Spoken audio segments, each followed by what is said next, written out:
नमस्कार, नमस्ते बिहार में राहुल ओझा आपके साथ और मैं हूं रुचिका राज आपके साथ। तो आज देश भर में दीपावली मनाई जाएगी। हर तरफ दीपावली का उत्साह नजर आ रहा है। बगहा की अगर बात करें तो पेड़ों के साथ इको फ्रेंडली दिवाली मनाई गई। दीप जलाकर लोगों ने पौधों को संरक्षित करने का संकल्प लिया।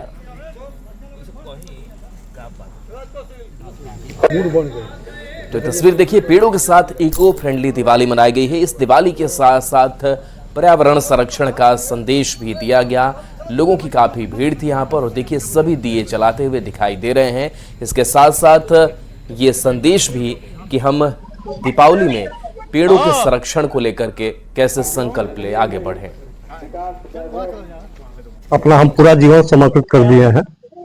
ये इसी पेड़ पौधों को हम अपना मित्र, भाई, बंधु, सखा, परिजन मानते हैं और इनके साथ जो है होली, दिवाली, रक्षाबंधन जो भी मुख्य पर्व त्योहार हैं हम इन पेड़ पौधों के साथ मनाते हैं।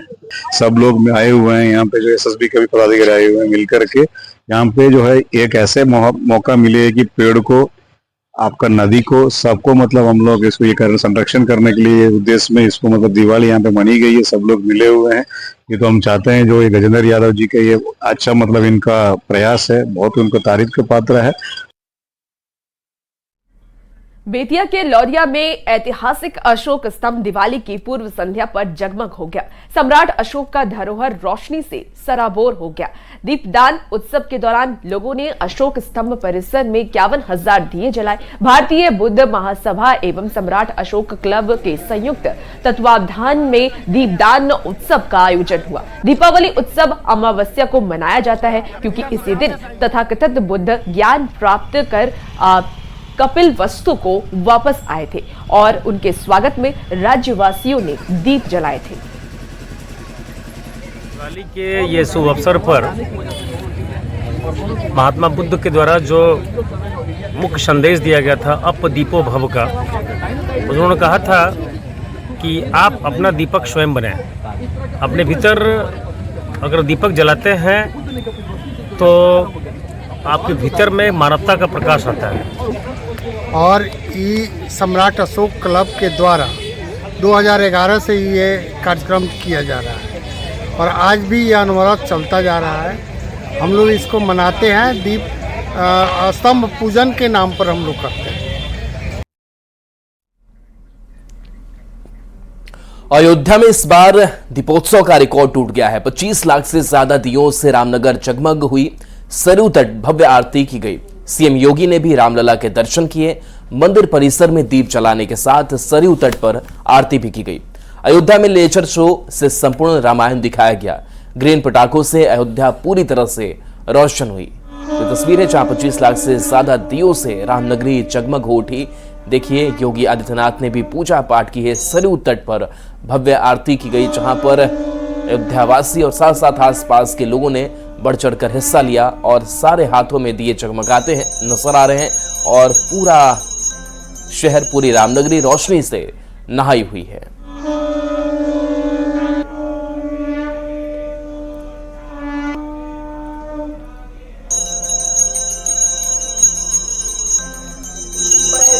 तो देखिए, ये बड़ा रिकॉर्ड बना है और सरयू तट की तस्वीर आपको दिखा रहे हैं। देखिए, मुख्यमंत्री योगी आदित्यनाथ की सहभागिता, जय सिया राम वहां पर लिखा हुआ दिखाई दे रहा है और देखिए कैसे रंग बिरंगी रोशनी और ये एक कह सकते हैं कि सुखद एहसास रामनगरी में, जहां दीपोत्सव का रिकॉर्ड टूटा। और इस बार की अगर दिवाली की अगर बात करें तो राम मंदिर का निर्माण और अयोध्या में काफी सालों बाद यह मौका, जब रामलला का इस तरीके से पूजन अर्चन, दीपावली का भव्य समारोह। तो अयोध्या की नगरी जानी जाती है दीपोत्सव को लेकर के, लेकिन खास करके जब श्री राम अपने मंदिर में विराजमान हो तो महोत्सव, ये दीपोत्सव और खास हो जाता है। और देखिए, आसमान में वो पटाखे, वो लाइटिंग, बेहद खूबसूरत तस्वीर।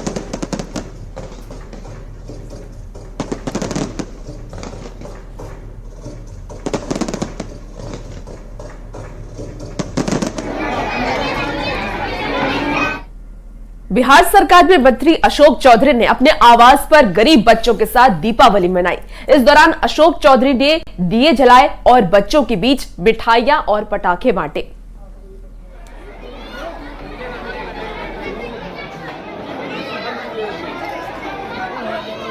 परिस्थितियों में शिक्षा पाकर के हजारों करोड़ों लोगों के जीवन को बदलने का काम किया, उसमें से कोई एक भी बाबा साहब बन जाए तो बहुत बड़ी बात है। एक किताब आप बांट रहे उसमें ढोंगी सियार उसका सब्जेक्ट है। नहीं, जैसे हम लोग बचपन में पढ़ते थे दयालु, शेर, ढोंगी, सियार, दयानंद सरस्वती, बाबा साहब भीमराव अम्बेडकर, तरह तरह की किताबें हैं। कुछ दीपावली के दिन माता लक्ष्मी की पूजा अर्चना के लिए मिट्टी के दियों का विशेष महत्व है। दिवाली की रात लोग दिए जलाते हैं और घरों को सजाते हैं।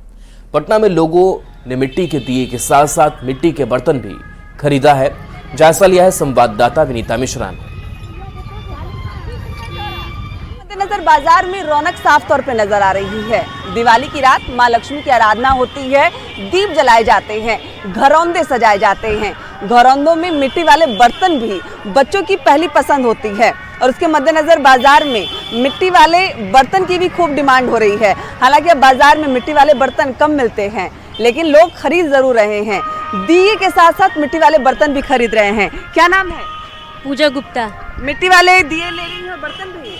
बर्तन तो हाँ लिए हैं, पर मिट्टी के दिए का तो ज़्यादा महत्व होता है दीपावली। ये जो चुक्के हैं मिट्टी के, ये भी बड़े शुभ माने जाते हैं और लोग खरीदते हैं। ये भैया दूज में हम लोग बहनें जो पूजा भाई दूज का करेंगे उसमें लावा लाई भर के भैया के लिए अपने रखते हैं। ऐसे भी दिवाली की रात भी घरौंदे में रखे जाते हैं? जी बिल्कुल, घरौंदे में भी रखे जाते हैं पूजा पर। जी बिल्कुल, मिट्टी के दिए का ही असली है। दीपावली में तो दिए से ही पूरा रौनक होगा घरों में। दिवाली का मतलब ही है मिट्टी वाला दिया और उसी से रौनक होती है दिवाली की। और उसके मद्देनजर दियों की खरीदारी हो रही है, मिट्टी वाले बर्तन की खरीदारी हो रही है, जिसे चूल चुकिया भी कहते हैं। यानी जो घरौंदे होते हैं उन घरौंदों में ये मिट्टी वाले बर्तन में अनाज भरकर, मिष्ठान भरकर रखे जाते हैं। बहनें अपनी भाई को देती है और भाई इस चुक्के को, यानी जो मिट्टी का जो ये आपको नजर आ रहा है बर्तन, इस बर्तन में मिठाई, लावा, फरही ये सब भरकर उस घरौंदे में रखते हैं। और उसके मद्देनजर जो डिमांड है वो भी बाजार में नजर आ रही है। हालांकि लोग अब कम खरीद रहे हैं, लेकिन खरीद जरूर रहे हैं क्योंकि ये संस्कृति है और वो बाजार में साफ तौर पर देखी जा सकती है। विनीता मिश्रा, न्यूज़ 18 पटना। दीपावली को लेकर किसी अनहोनी को लेकर के फायर ब्रिगेड की टीम भी अलर्ट पर है। पटना अग्निशमन विभाग के कमांडेंट मनोज कुमार ने यह कहा कि दीपावली के दौरान कहीं किसी भी मोहल्ले या गली में आग लगने की घटना घटती है तो फायर ब्रिगेड की टीम हर हाल में आग पर काबू पाने में सफल रहेगी और समय पर फायर ब्रिगेड की टीम को पहुंचाया जाएगा और इसे लेकर तैयारी भी पूरी कर ली गई है। विभाग के पास मोटर बाइक से लेकर के हाइड्रोलिक अत्याधुनिक फायर नियंत्रण वाहन उपलब्ध है और साथ ही दीप जलाकर दिवाली बनाने की अपील की गई। हम लोग किसी प्रकार के शहर के अंदर जो अग्नि की घटनाएं होगी उससे निपटने के लिए हमारी टीम पूरी तरह से मुस्तैद है और कई 500 से ज़्यादा हमारे कर्मी और 100 से ज़्यादा गाड़ियां हैं। सभी को हम लोगों ने एकदम अलर्ट मोड पर रखे हुए हैं। इसके पहले हम लोगों ने डूज डाउन्स का काफ़ी प्रचार कराया है, माइकिंग कराया है। जितने भी झुग्गी झोपड़ी है वहाँ पर पम्पलेट का हम लोगों ने वितरण किया है। जितने भी पैकेट्स है सारी कार्रवाई हम लोग किए हैं। इसके बाद हम लोग दिवाली में यदि इसके पश्चात भी कोई घटनाएं होती है तो हम लोग पूरी तरह से निपटने के लिए तैनात हैं। दीपावली को लेकर जमुई में फायर ब्रिगेड की टीम अलर्ट मोड पर है। दीपावली के त्यौहार में अगलगी की घटना ना हो, इसे लेकर विभाग सतर्क दिख रहा है। दिवाली के मौके पर फायर ब्रिगेड कर्मी दमकल गाड़ियों के साथ शहर के मुख्य चौक चौराहे पर तैनात रहेंगे और आग लगने की किसी भी घटना की जानकारी मिलने पर तुरंत मौके के लिए रवाना हो जाएंगे। फायर ब्रिगेड की तैयारी का जायजा लिया संवाददाता केसी कुंदन ने। जमुई जिले में दीपावली को लेकर फायर ब्रिगेड की टीम तैयार है, अलर्ट मोड पर है। चाहे वो अगलगी की घटना के बाद नुकसान को रोकने के लिए या फिर अगलगी की घटना न हो, इसलिए जागरूकता का भी काम चल रहा है। हम फायर ब्रिगेड के ऑफिस की तस्वीर दिखाना है कि जहां पर टेलीफोन जहां पर रखा हुआ है, अगर घटना होती है तो सूचना के लिए यहाँ पर बैठे हुए हैं जो कर्मी है फायर ब्रिगेड के, और साथ ही जो टीम है वो भी तैयार है। और बड़ी बात है कि दीपावली को लेकर लोगों को जागरूक किया जा रहा है कि किस तरह से लोग दीपावली मनाएं, दिए जलाएं या पटाखे अगर जलाते हैं तो किस तरह की सावधानी रखने की जरूरत है। पटाखा कैसे चलाएं? सबसे पहले तो पटाखा नहीं चलाना, लेकिन परंपरा आ रहा है बहुत दिनों से, तो इसको लोग करता है। तो पटाखा से 3 क्षति होता है, एक तो वायु प्रदूषण, दूसरा आपको ध्वनि प्रदूषण और तीसरा मनी लॉस होता है। तो हम तो कहेंगे कि पटाखे की जगह पर वही पैसा का मिठाई लोग खा ले और भाईचारा फैलाए, समझ गए। लेकिन है परंपरा आ रही है तो छोटा मोटा पटाखा चला के भी काम चल सकता है। और जगह जगह पर हम गांव में भी बच्चे लोग को भी बताते हैं स्कूल में जा कर के कि पटाखा अगर चलाए तो अकेले नहीं चलाए, घर के अंदर नहीं चलाए, बाहर में चलाए, गार्जियन के साथ चलाए, वहां पर 1 बाल्टी पानी रख ले, कोई परेशानी में न पड़े। इसलिए अग्निशमन विभाग जमुई में तैयार है और यह छठ पूजा तक ये तैयारी जारी रहेगी। केसी कुंदन, न्यूज़ 18 जमुई।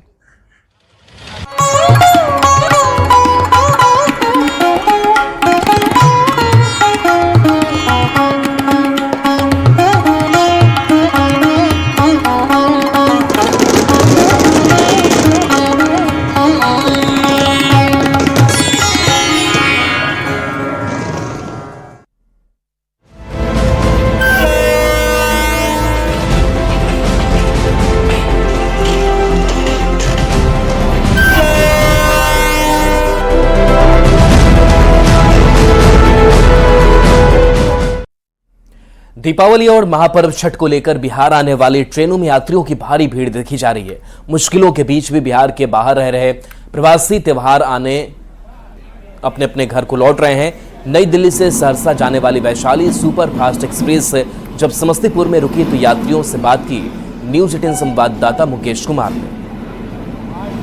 दीपावली और छठ के मौके पर अक्सर ट्रेनों में भीड़ देखी जाती है और लोग जो बिहार के हैं वो काम करने के लिए वहां जाते हैं और इस त्यौहार में खासकर लौटते हैं। और इस वक्त वैशाली सुपर फास्ट एक्सप्रेस जो नई दिल्ली से चलकर यहां पहुंची है और आपको इस ट्रेन की स्थिति हम दिखाना चाहेंगे। और यहां पर जो यात्रा करने के लिए लोग आए हैं, कैसी यात्रा रही है? बहुत गंदी असर है, बहुत भीड़ था, बहुत बाथरूम में लोग बैठे हुए आए थे। अच्छा, बहुत जाम था इसमें। तो कहाँ से? नई दिल्ली से। नई दिल्ली से आए, कहाँ जा रहे हैं? बिहार, बेगूसराय। बेगूसराय जा रहे हैं जी। तो काफ़ी परेशानी? बहुत परेशानी था। और भी लोग हैं, क्या कहें, कहाँ से आप आ रहे हैं? आ रहे हैं दिल्ली से, नई दिल्ली से। दिक्कत भी हुई है? बहुत दिक्कत हुआ था, इतना दूर थोड़ा सा हुआ, नहीं तो बहुत भीड़ था। काफ़ी भीड़ था? बहुत काफ़ी। क्या नाम हुआ? टूनो सदा। कहाँ के जा रहे हैं? उस सिमरी बख्तियारपुर, सहरसा। सहरसा जा रहे हैं? तो ये सहरसा जा रहे हैं। और भी ट्रेन में जो लोग हैं, हम ट्रेन के अंदर कोशिश करेंगे जाकर के आपको भीड़ दिखाने की। अभी भी ट्रेन में चूँकि समस्तीपुर पहुंची और ये स्थिति आप देखिए, यहाँ जो ट्रेन के बीचों बीच जगह होती है उसमें लोग बैठ करके आ रहे हैं। कहाँ से आ रहे हैं आप? लोग नहीं बोलना चाहते। और यहाँ भी अंदर की तस्वीर देखिए, जो सीट की अरेंजमेंट है वहाँ भी काफ़ी भीड़ है। और कहाँ से आप लोग आ रहे हैं? हम तो आ रहे हैं दिल्ली से। दिल्ली से आ रहे हैं? आइए। तो क्या कुछ परेशानी भी कोई हुई है? परेशानी तो बहुत हुआ है। क्या? बाथरूम तक में आज जाम लगा हुआ था। बाथरूम तक में जाम? और क्या? तो कहाँ जा रहे हैं? जाना है दलसिंहसराय। दलसिंहसराय जाना है। दलसिंहसराय।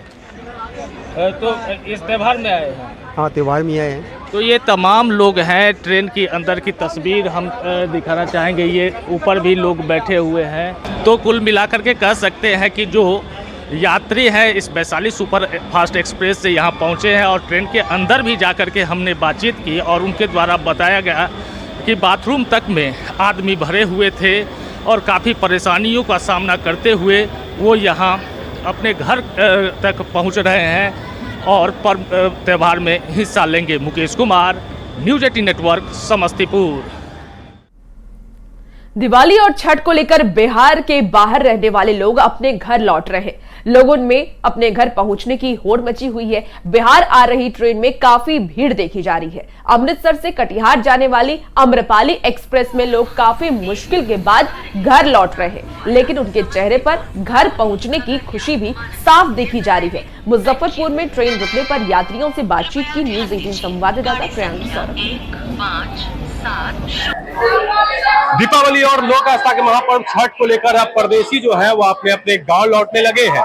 बिहार के अलग अलग जिलों के अलग अलग गांव के लोग जो बड़े बड़े महानगरों में काम करते हैं वह छठ को लेकर, दीपावली को लेकर खासकर ट्रेनों से घर लौटने लगे हैं। भले ही रेलवे ने कई बड़े दावे किए हैं कि कई स्पेशल ट्रेन चलाए जा रहे हैं, लेकिन अभी भी जो ट्रेनें हैं, जो एक्सप्रेस ट्रेन है या फिर कई गाड़ियां हैं जो महानगर से बिहार के कई जिलों के लिए आती है, उन ट्रेनों में आमतौर पर ऐसे परदेशियों की खासी भीड़ देखी जा रही है। तो काफी मुश्किलों का सामना करते हुए देख सकते हैं लोग जो है। कहाँ से आ रहे हैं? कहाँ से आ रहे हैं? अमृतसर से आ रहे हैं। कहाँ जाना है? कटिहार। कटिहार जाना है। काहे आए हैं? घर जा रहा हूँ। घर जा रहे हैं छठ में? छठ मनाने जा रहे हैं? मनाने जा रहे हैं। कहाँ काम करते हैं?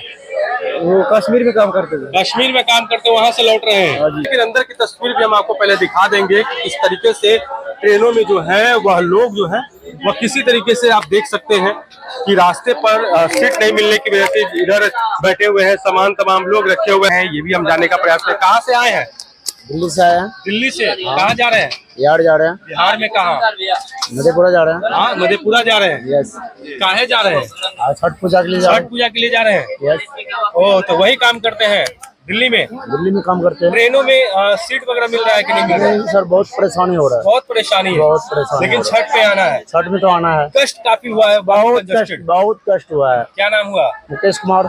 देख सकते हैं किस तरीके से बोरे की तरह जो है कसकस के बोगियों में अपने घर के लिए जा रहे हैं। ट्रेनों में भीड़ बहुत ज्यादा बढ़ गई है। बिहार के ट्रेनों में जो बिहार आने वाली जितनी भी गाड़ियां हैं उन गाड़ियों में अमूमन इसी तरीके की तस्वीर दिखती है। खासकर कभी टॉयलेट में लोग बैठे हुए दिखते हैं, कभी बोगियों में एक सीट पर कई लोग दिखते हैं।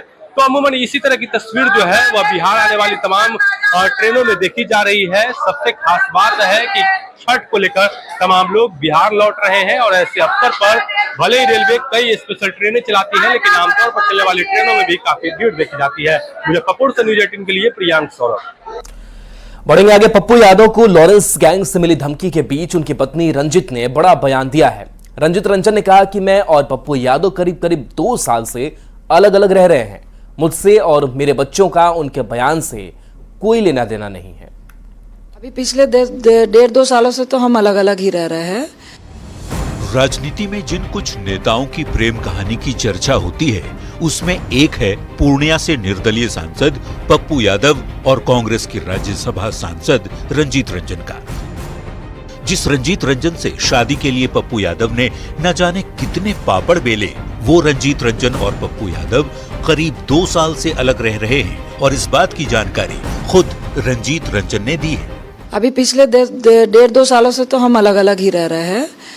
लॉरेंस बिश्नोई गैंग की ओर से पप्पू यादव को मिली धमकी को लेकर पप्पू यादव की पत्नी और कांग्रेस की राज्यसभा सांसद रंजीत रंजन ने पहली बार बयान दिया। रंजीत रंजन ने बड़ा खुलासा किया। लॉरेंस गैंग से पप्पू यादव को धमकी मिलने के सवाल पर रंजीत रंजन ने कहा कि वो यानी रंजीत रंजन और पप्पू यादव करीब 2 साल से अलग अलग रह रहे हैं। वो जो भी बयान देते हैं उसका उनके यानी रंजीत रंजन और दोनों के बच्चों से कोई लेना देना नहीं है। हमारे राजनीतिक विचार भी बेहद अलग है। जो भी उनका बयान है उससे मेरा या हमारे बच्चों का कोई भी उससे कोई लेना देना नहीं है। जहाँ तक जो चल रहा है उसका तो मैं यही कहूंगी कि ये तो लॉ एंड ऑर्डर का मामला है। राजनीति में रंजीत रंजन और पप्पू यादव की प्रेम कहानी चर्चित रही है। ऐसे में पप्पू यादव से अलग रहने के रंजीत रंजन के बयान ने भी सभी को चौंका दिया है। Bureau report, news 18।